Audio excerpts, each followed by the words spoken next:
Share बाजार की तमाम सभी बड़ी खबरें अब मिलेगी सिर्फ एक चैनल पर। फटाफट हमारे चैनल बाजार एनालिसिस को अभी सब्सक्राइब करें। 21 फरवरी दवा आपूर्ति मंच फॉर्मीजी की मूल कंपनी एपीआई होल्डिंग्स, आदर पूनावाला समर्थित वेलनेस फॉरएवर मेडिकेयर और धातुओं का पुनर्चक्रण करने वाली फर्म सीएमआर ग्रीन टेक्नोलॉजीज को अपने आरंभिक सार्वजनिक निर्गम आईपीओ लाने की मंजूरी मिल गई है। बाजार नियामक सेबी ने सोमवार को कहा कि तीनों कंपनियों की तरफ से आईपीओ के संबंध में उसके पास दाखिल किए गए आवेदनों को मंजूरी दी जा रही है। इन कंपनियों ने भारतीय प्रतिभूति एवं विनिमय बोर्ड सेबी के समक्ष सितंबर-नवंबर 2021 के बीच आवेदन किए थे। IDFC first bank, private sector के आईडीएफसी फर्स्ट बैंक के एमडी और सीईओ वी वैद्यनाथन खबरों में हैं। दरअसल उन्होंने अपने निजी स्टाफ को 9 लाख शेयर गिफ्ट कर दिए। बैंक द्वारा सेबी को दी गई जानकारी में ये खुलासा हुआ है। वहीं बैंक ने कहा है कि इसकी वजह किसी तरह का लाभ लेना नहीं था। इनको दिए शेयर वी वैद्यनाथन ने जिन सहयोगी स्टाफ को तोहफे के तौर पर ये शेयर दिए हैं उनमें ट्रेनर, हाउस हेल्पर, ड्राइवर और ऑफिस सपोर्ट स्टाफ शामिल हैं। बैंक ने कहा है कि घर खरीदने के लिए ये शेयर दिए गए। इन शेयरों ने कल कराया सबसे ज्यादा फायदा। आर्यमन फाइनेंशियल का शेयर कल 56.45 रेट पर खुला और अंत में 67.70 रुपए के स्तर पर बंद हुआ। इस प्रकार आज एक दिन में इस शेयर ने 19.93% का फायदा कराया है।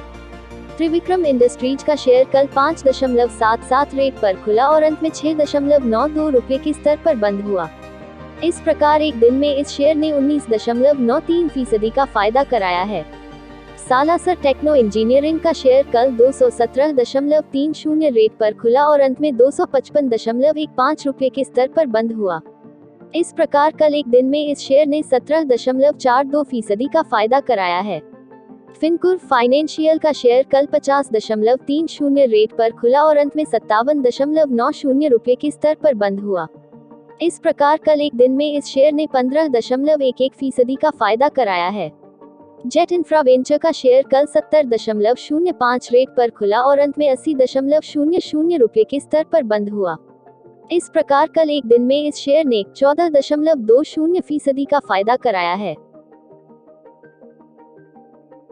Tata group tax saver fund ELSS Tata mutual fund देश के सबसे पुराने म्यूचुअल फंड हाउस में शामिल हैं। टाटा ग्रुप की म्यूचुअल फंड आम की कुछ स्कीम 25 साल तक पुरानी है।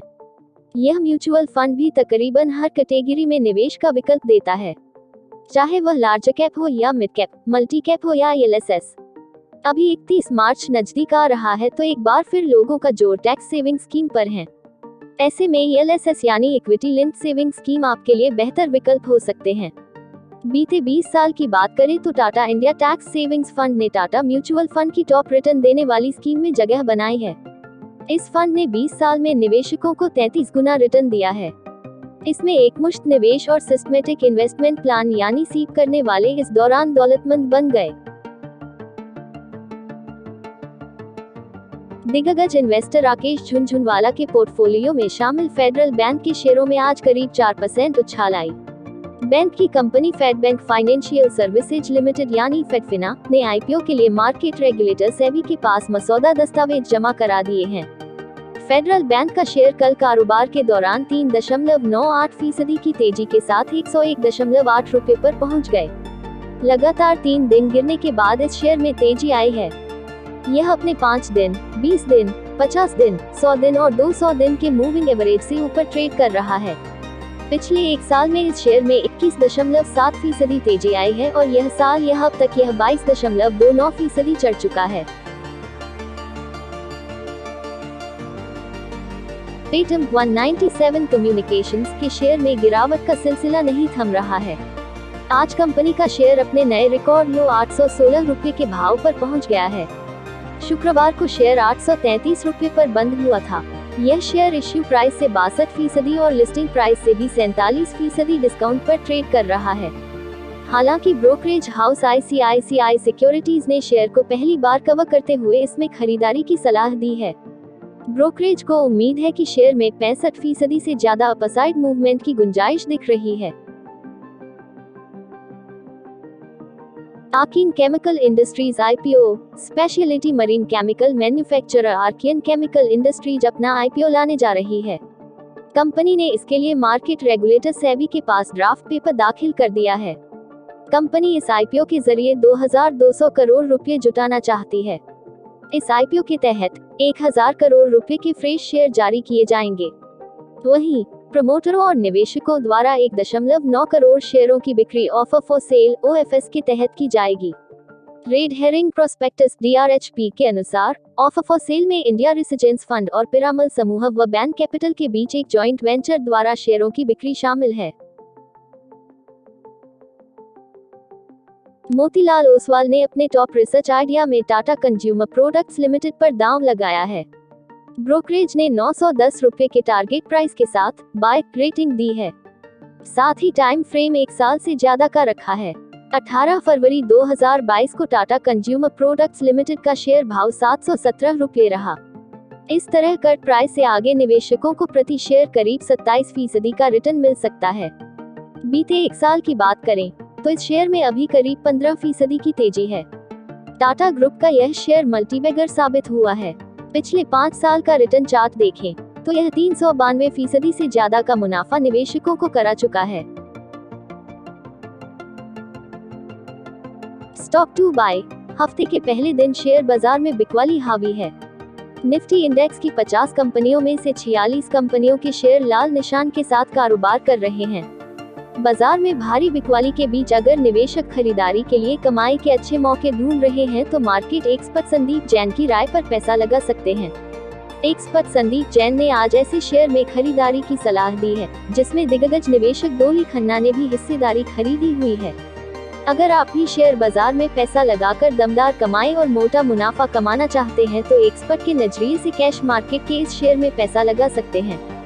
संदीप जैन को पसंद है ये stock. Market expert Sandeep Jain ने आज खरीदारी के लिए कंट्रोल प्रिंट ETD को चुना है। एक्सपर्ट संदीप जैन ने तीसरी बार इस शेयर को खरीदारी के लिए चुना है। अगर आप भी पैसा लगाने के लिए तैयार है तो यहां खरीदारी कर शॉर्ट टर्म में टारगेट अचीव कर सकते हैं।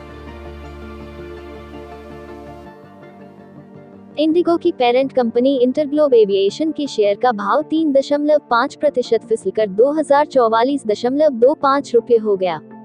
कंपनी के को-फाउंडर और non independent director Rakesh Gangwal ने शुक्रवार को तत्काल प्रभाव से बोर्ड से अपना इस्तीफा देने के बाद आज हफ्ते के पहले कारोबारी दिन को शेयर में गिरावट देखने को मिली।